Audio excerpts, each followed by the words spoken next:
بسم اللہ الرحمن الرحیم۔ مشکوٰۃ شریف کا آج 20واں سبق ہے اور الایمان بالقدر، تقدیر پر ایمان لانے کا جو باب ہے وہ ہم شروع کر چکے ہیں، اور مشکوٰۃ شریف کی 90 نمبر حدیث، اس سے آج ہم سبق شروع کرنے لگے ہیں۔ وعن ابی خزامۃ عن ابیہ، حضرت ابو خزامہ رضی اللہ تعالیٰ عنہ سے روایت ہے، وہ اپنے والد سے روایت فرماتے ہیں، قال، آپ نے فرمایا، قلت یا رسول اللہ صلی اللہ علیہ وسلم، ارأیت رقی نسترقیہا، آپ جو ہے وہ ہمیں حکم ارشاد فرمائیں جو منتر جو ہے نسترقیہا ہم پڑھتے ہیں، وَدَوَّاءً نَتَدَاوَى، اور جو دوائیں ہم استعمال کرتے ہیں، وَتُقَاتًا نَتَّقِيهَا، اور جو ہم پرہیز استعمال کے اندر رہتے ہیں، هل ترد من قدر اللہ شیئا، کیا یہ اللہ کی تقدیر پلٹ دیتے ہیں؟ قال هي من قدر اللہ، حضور علیہ الصلوۃ والسلام نے ارشاد فرمایا، یہ خود اللہ کی تقدیر ہے، یہ خود اللہ کی تقدیر ہے۔ رواہ احمد و ترمذی و ابن ماجہ۔ ان کے والد کے نام کے اندر اختلاف ہے، غالباً ان کا نام یامر ہے، جو بنی حارث ابن سعد قبیلہ سے تعلق رکھتے ہیں۔ یہ ابو خزامہ خود تابعی ہیں، اور ابو خزامہ جو ہے وہ صحابی دوسرے ہیں۔ اب اس کے اندر یہ پوچھا جا رہا ہے، تعویذ، دم، درود، جھاڑ پھونک جو ہے، اگر اس کے بارے میں کیا حکم ہے؟ تو اگر یہ قرآنی آیات یا حدیث کی دعائیں ہوں یا بزرگوں کے اعمال سے ہوں تو یہ جائز ہے، ورنہ جو ہے یہ منع ہے۔ پورا جو ہے اس کا ذکر ہے کتاب الطب کے اندر، یعنی ہم بیماری میں دعائیں جو استعمال کرتے ہیں اور مضر چیز سے بچنے کے لیے یا جنگ کے اندر ڈال جو ہم استعمال کرتے ہیں، تو کیا یہ استعمال کرنا جائز ہے؟ ٹھیک ہے، تو جواب کے اندر حضور علیہ الصلوۃ والسلام نے فرمایا، تقدیر میں یہی لکھا جا چکا ہے کہ فلاں بیماری فلاں دوائی سے جائے گی، یا فلاں قرآنی آیت سے جائے گی، فلاں مصیبت جو ہے فلاں چیز سے جو ہے وہ جائے گی، یعنی مصیبتوں کا آنا اور ان تدابیر سے جانا، یہ سارا کچھ جو ہے وہ مقدر کے اندر لکھا جا چکا ہے۔ تدبیر جو ہے تقدیر کے خلاف نہیں۔ اس سے معلوم ہوا کہ تعویذ کرنا اور دم کرنا یہ جائز بھی ہے، اور حضور علیہ الصلوۃ والسلام کی سنت مبارکہ بھی ہے، اور صحابہ کرام کی سنت بھی ہے۔ چونکہ یہ ایک الگ مستقل باب ہے، ہم اس باب کے اندر اس کی پوری تفصیل پھر بعد میں ذکر کریں گے۔ وعن ابی ہریرہ رضی اللہ تعالیٰ عنہ، حضرت ابو ہریرہ رضی اللہ تعالیٰ عنہ سے مروی ہے، قال، آپ فرماتے ہیں، خارج علینا رسول اللہ صلی اللہ علیہ وسلم، کہ ہمارے پاس نبی اکرم صلی اللہ علیہ وسلم تشریف لائے، وَنَحْنُ نَتَنَازَعُ فِي الْقَدْرِ، اور ہم اس وقت جو ہے وہ تقدیر کے حوالے سے جو ہے وہ ایک دوسرے سے بحث کر رہے تھے۔ فَغَضِبَ حَتَّى احْمَرَّ وَجْهُهُ، حضور علیہ الصلوۃ والسلام ناراض ہوئے یہاں تک کہ آپ کا چہرہ مبارک جو ہے وہ سرخ ہو گیا۔ حتیٰ كَأَنَّمَا فُقِئَ فِي وَجْنَتَيْهِ حب الرمانی، یہاں تک کہ گویا رخساروں میں انار کے دانے جو ہے وہ نچوڑ دیے گئے ہیں۔ فقال ابی ہذا امرتم، پھر حضور علیہ الصلوۃ والسلام نے ارشاد فرمایا، کیا تمہیں اس چیز کا حکم دیا گیا؟ کیا تمہیں اس چیز کا حکم دیا گیا؟ ابی ہذا ارسلت الیکم، اور کیا میں تمہاری طرف جو ہے اسی لیے بھیجا گیا ہوں؟ انما ہلک من کان قبلکم، کہ بے شک تم سے پہلے لوگ صرف اس لیے ہلاک ہوئے کہ تنازعوا فی ھذا الامر، کہ جب انہوں نے اس معاملے کے اندر جھگڑا کرنا شروع کر دیا۔ عزمت علیکم،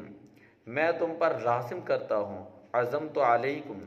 اور میں تمہارے اوپر لازم کرتا ہوں، اللہ تنازعوا فیہ، کہ تم تقدیر کے بارے میں ایک دوسرے سے نہ جھگڑو۔ یہ حضور علیہ الصلوۃ والسلام کا غصہ مبارک جو ہے وہ نفس کے لیے نہیں تھا، بلکہ اللہ تعالیٰ کی رضا کے لیے اور صحابہ کرام کو تعلیم دینے کے لیے، اور اس کے اندر واضح طور پر جو ہے وہ تقدیر کے بارے میں بحث کرنے سے اور اس کے بارے میں ایک دوسرے سے جھگڑا کرنے کے حوالے سے جو ہے وہ منع کر دیا گیا۔ تو ہمیں بھی تقدیر کے حوالے سے زیادہ جو ہے وہ الجھنا نہیں چاہیے، زیادہ بحث نہیں کرنی چاہیے۔ باقاعدہ حضور علیہ السلام نے فرمایا عزمت علیکم، میں تمہارے اوپر لازم کرتا ہوں اللہ تنازعوا فیہ، کہ تم نے جو ہے اس کے معاملے میں تم نے جھگڑا نہیں کرنا۔ وعن ابی موسیٰ، حضرت ابو موسیٰ رضی اللہ تعالیٰ عنہ سے روایت ہے، فرماتے ہیں سمعت رسول اللہ صلی اللہ علیہ وسلم یقول، میں نے حضور علیہ الصلوۃ والسلام کو فرماتے ہوئے سنا، ان اللہ خلق آدم من قبضۃ، بے شک اللہ تعالیٰ نے آدم علیہ السلام کو ایک مٹھی سے پیدا کیا، قبضھا من جمیع الارض، جو تمام روئے زمین سے لی گئی، فجاء بنو آدم علی قدر الارض، تو اب اولاد آدم جو ہے وہ زمین کے اندازے پر آئی ہے، اولاد آدم زمین کے اندازے پر آئی ہے، منہم الاحمر والابین والاسود وبین ذالک، ان میں سے کچھ سرخ ہیں، کچھ کالے ہیں اور کچھ درمیانے ہیں، والسہل والحزن، کچھ نرم ہیں کچھ سخت ہیں، والخبیث والطیب، کچھ پاک ہیں اور کچھ پلید ہیں۔ تو اسی طرح حضرت اسرائیل علیہ السلام نے ہر قسم کی جو ہے وہ مٹی سے یا زمین سے تھوڑی تھوڑی مٹی حاصل کی اور اس کو ہر قسم کے پانی کے اندر گوندا، چونکہ حضرت اسرائیل علیہ السلام نے ہی یہ مٹی اٹھائی تھی، اس لیے جان نکالنے کا کام بھی انہی کے سپرد کیا گیا تاکہ زمین کی امانت وہی واپس کر آئیں۔ اس سے معلوم ہوا کہ اللہ تعالیٰ کے بندوں کے کام رب کی طرح منسوب ہیں، اس سے معلوم ہوا کہ اللہ تعالیٰ کے بندوں کے کام رب کی طرف منسوب ہیں، کہ دیکھیں مٹی جمع کرنے والے حضرت ملک الموت ہیں، مگر اللہ تعالیٰ نے فرمایا کہ اللہ تعالیٰ نے اس مٹی کو جمع کیا۔ ان اللہ خلق آدم من قبضھا من جمیع الارض، کہ اللہ تعالیٰ نے آدم علیہ السلام کو مٹی سے بنایا، قبضھا من جمیع الارض، اللہ نے وہ مٹی پوری زمین سے لی۔ اب لینے والے حضرت اسرائیل علیہ السلام تھے، تو اس چیز کو بھی اللہ تعالیٰ نے اپنی طرف منسوب فرمایا۔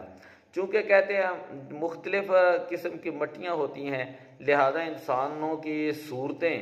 اور انسانوں کی سیرتیں جو ہیں وہ بھی جو ہے وہ مختلف ہوتی ہیں۔ تمام انسانوں کے اجزائے اصلی آدم علیہ السلام میں موجود تھے، جیسے تمام کی روحیں آپ کی پشت میں تھیں۔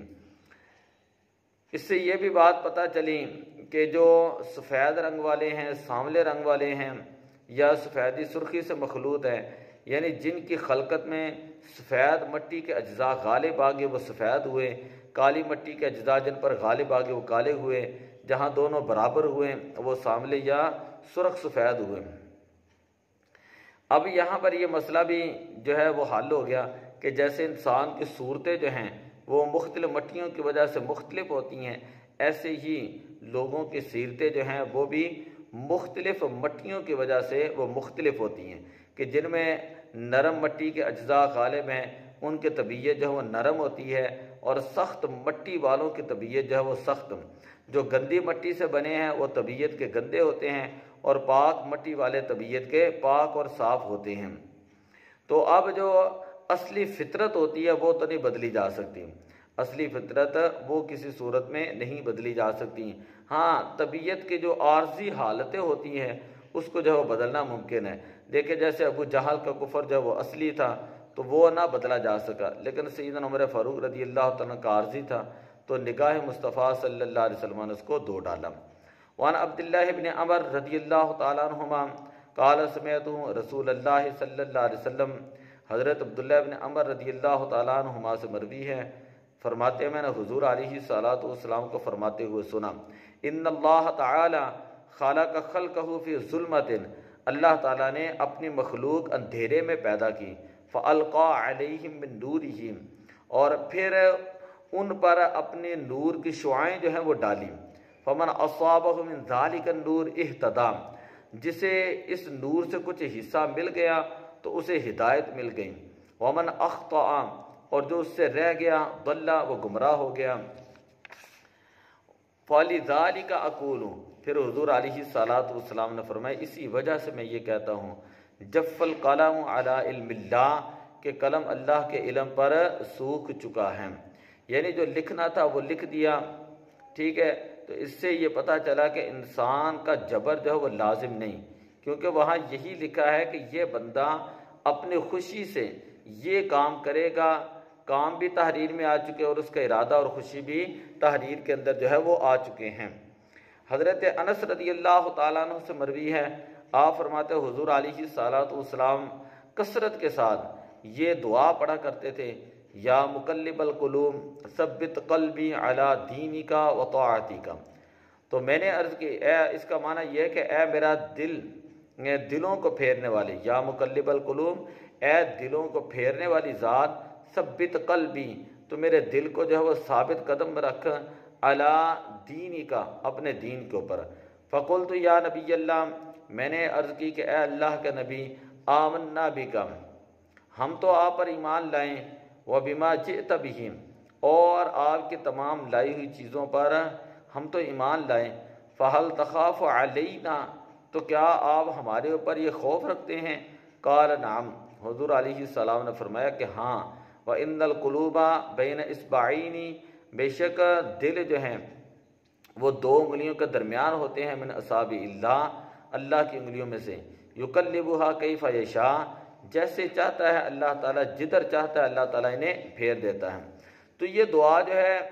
یہ تعلیم امت کے لیے ہے تاکہ لوگ جو ہے وہ سیکھ سکیں، وگرنہ نبی اکرم صلی اللہ علیہ وسلم کا دین حق سے ہٹ جانا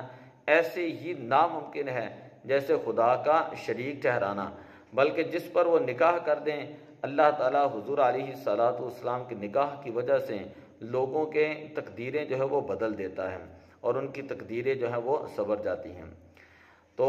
سبحان اللہ، یہ ہے صحابہ کرام کا ایمان، وہ دعا سنتے ہی سمجھ گئے کہ یہ دعا ہمارے لیے ہے، نہ کہ خود حضور علیہ الصلوۃ والسلام کے لیے، کیونکہ یہ قیامت تک آنے والے لوگوں کے لیے اس کے اندر یہ فرمایا گیا کہ حضور علیہ السلام نے فرمایا قیامت تک جو لوگ آئیں گے ان کے لیے جو ہے مجھے یہ خوف ہے کہ ان کے دل جو ہے وہ اللہ تعالیٰ کے دست قدرت کے اندر ہوتے ہیں، دو انگلیوں کے اندر ہوتے ہیں، یہ متشابہات میں سے ہیں۔ یہ حدیث ہے، اللہ تعالیٰ ویسے جسم سے پاک ہے، انگلیوں سے پاک ہیں، لیکن اس کے باوجود جو ہے یہ حکم ارشاد فرمایا گیا۔ تو اس کا مطلب کیا ہے؟ اس کا مطلب یہ ہے کہ ہر وقت جو ہے وہ شیطان جو ہے وہ انسان کو گمراہ کرتا رہتا ہے، تو کسی وقت بھی وہ انسان کو گمراہ کر سکتا ہے۔ اور دوسرا اس کا مطلب علماء نے یہ فرمایا کہ واقعی ہی اللہ تعالیٰ کی رحمت ہے، اللہ تعالیٰ کا فیصلہ ہے کہ جیسے چاہے جو ہے وہ لوگوں کے دلوں کو موڑ دیں، جس طرف چاہے جو ان کو قرار عطا فرما دیں، اور جیسے چاہے جو ہے ان کے ساتھ معاملہ فرما دیں۔ تو حضور علیہ الصلوۃ والسلام کی یہ دعا ہمیں یاد کرنی چاہیے اور ہمیں جو ہے اس کو کثرت کے ساتھ جو ہے وہ پڑھنا چاہیے۔ دعا یہ ہے کہ یا مقلب القلوب ثبت قلبی علی دینک، کہ اے دلوں کو پھیرنے والے، میرا دل جو ہے وہ اپنے دین کے اوپر جو ہے وہ ثابت قدم رکھ۔ حدیث نمبر 95، وعن ابی موسیٰ رضی اللہ تعالیٰ عنہ قال قال رسول اللہ صلی اللہ علیہ وسلم، حضرت ابو موسیٰ اشعری رضی اللہ تعالیٰ عنہ سے مروی ہے، آپ فرماتے حضور علیہ الصلوۃ والسلام نے ارشاد فرمایا، مثل القلب، کہ ایک دل کی مثال، کا ریشتن، ایک پر کی طرح ہے، بے اردن فلاتن، جو میدانی زمین میں پڑا ہو، یقلب ہر ریاح ظہرا لبطن، کہ جسے ہوائیں جو ہے ظاہر باطن جو ہے الٹ پلٹ کرتی ہیں، جسے ہوائیں جو ہے وہ جہاں پر ہوا آتی ہے، جس طرح ہوا آتی ہے، خشک میدان کے اندر خشک پتہ پڑا ہو تو اس کے اوپر آندھی چلے تو جس طرف وہ جو ہے ان سے آندھی آئے گی تو دوسری طرف چلا جائے گا۔ تو گویا دل جو ہے پتہ ہے، دنیا بڑا میدان ہے اور صحبتیں جو ہے تیز ہوائیں ہیں، اگر یہ پتہ کسی بھاری پتھر کے نیچے آ جائیں تو ہواؤں کی زد سے محفوظ رہتا ہے، اگر ہم گناہ گار کسی شیخ کامل کی پناہ میں آ جائیں تو اللہ تعالیٰ جو ہے وہ بے دینی سے ہمیں محفوظ فرمائے گا، اور یہی بیعت کا جو ہے فائدہ ہوتا ہے۔ وعن علی رضی اللہ تعالیٰ عنہ، 96 نمبر حدیث، حضرت علی المرتضیٰ رضی اللہ تعالیٰ عنہ سے مروی ہے، آپ نے فرمایا قال رسول اللہ صلی اللہ علیہ وسلم، حضور علیہ الصلوۃ والسلام کا ارشاد گرامی ہے، لا یؤمن عبد حتی یؤمن باربع، کہ اس وقت تک بندہ مومن نہیں ہو سکتا یہاں تک کہ وہ جب تک 4 باتوں پر ایمان نہ لائیں، بے یشہد اللہ الہ الا اللہ، نمبر 1 اس بات کی گواہی دیں کہ اللہ کے علاوہ کوئی معبود نہیں، وانی رسول اللہ، اور میں اللہ کا رسول ہوں، بعثنی بالحق، کہ اللہ تعالیٰ نے مجھے حق کے ساتھ بھیجا ہے، ویؤمن بالموت، اور موت پر ایمان لائیں، والبعث بعد الموت، تیسری صورت کہ موت کے بعد جو اٹھنا ہے اس اٹھنے پر ایمان لائیں، ویؤمن بالقدر، اور تقدیر کے اوپر جو ہے وہ ایمان لائیں۔ پہلے یہ ہے کہ اللہ کی توحید کی گواہی دیں، حضور کی رسالت کی گواہی دیں، دوسری موت پر ایمان لائیں، تیسری بات جو ہے والبعث بعد الموت کہ موت کے بعد جو اٹھنا ہے اس کے اوپر ایمان لائیں، اور چوتھی بات جو یؤمن بالقدر کہ تقدیر کے اوپر جو ہے وہ شخص ایمان لائے۔ وان عباس رضی اللہ تعالیٰ عنہ، حضرت عباس رضی اللہ تعالیٰ عنہ سے روایت ہے، آپ فرماتے ہیں حضور علیہ الصلوۃ والسلام نے ارشاد فرمایا، صنفان من امتی لیس لہما فی الاسلام نصیب، کہ میری امت کے 2 گروہ ایسے ہوں گے جن کا ایمان کے اندر کوئی حصہ نہیں، المرجیۃ والقدریۃ، ایک جو ہے وہ مرجیہ ہے اور دوسرا جو ہے وہ قدریہ۔ یہ 2 فرقے ہیں جن کے بارے میں حضور علیہ الصلوۃ والسلام نے صراحت کے ساتھ جو ہے وہ ارشاد فرمایا کہ 72 ناری فرقے جو ہیں قومی مسلمان ہیں، ایک فرقہ ناجیہ ہے، قومن میں مسلمان ہے، مذہباً بھی یہ مسلمان ہے۔ یہ جو ہے مرجیہ کسے کہتے ہیں؟ مرجیہ کہتے ہیں ان لوگوں کو کہ جو یہ کہتے ہیں کہ مسلمان کو گناہ جو ہے وہ کوئی نقصان نہیں دیتا، جیسے کافر کو کوئی نیکی فائدہ نہیں نہ دیتی، تو ان کا یہ نظریہ ہے کہ مسلمان جو مرضی گناہ کر لیں تو گناہ جو ہے اس کو نقصان نہیں دیتا، ٹھیک ہے، تو یہ نظریہ کفریہ نظریہ ہے۔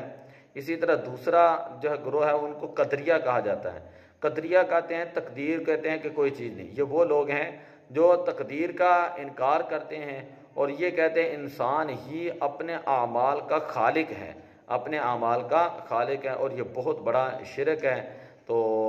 یہ 2 گروہ ایسے ہیں کہ جن کا حضور علیہ السلام نے فرمایا کہ ایمان کے اندر، اسلام کے اندر کوئی حصہ نہیں۔ وعن عبداللہ ابن عمر قال سمعت رسول اللہ صلی اللہ علیہ وسلم یقول، حضرت عبداللہ ابن عمر رضی اللہ تعالیٰ عنہ سے مروی ہے، آپ فرماتے میں نے حضور علیہ الصلوۃ والسلام کو فرماتے ہوئے سنا، یکون فی امت خسف و مسخ، کہ ان قریب میری امت میں دنسنا ہوگا اور مسخ،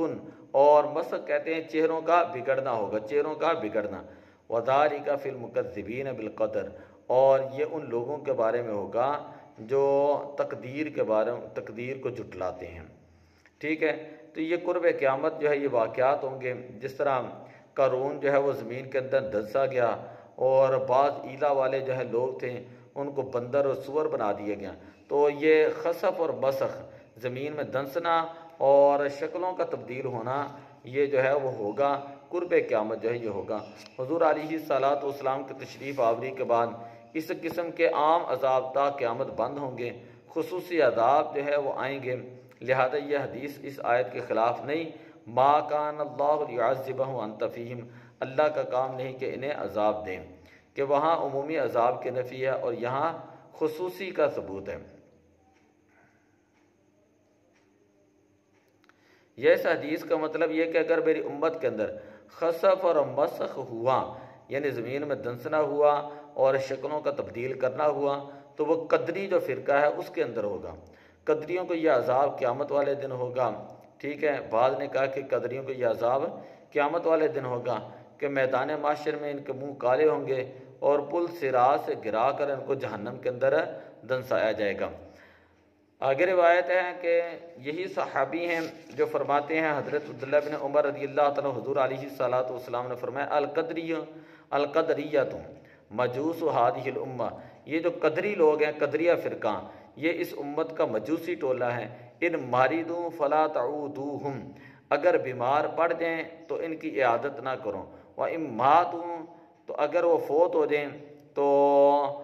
فلا تشہدوہم، تو ان کے جنازوں کے اندر نہ جاؤ، ان کے جنازوں کے اندر حاضر نہ ہوں۔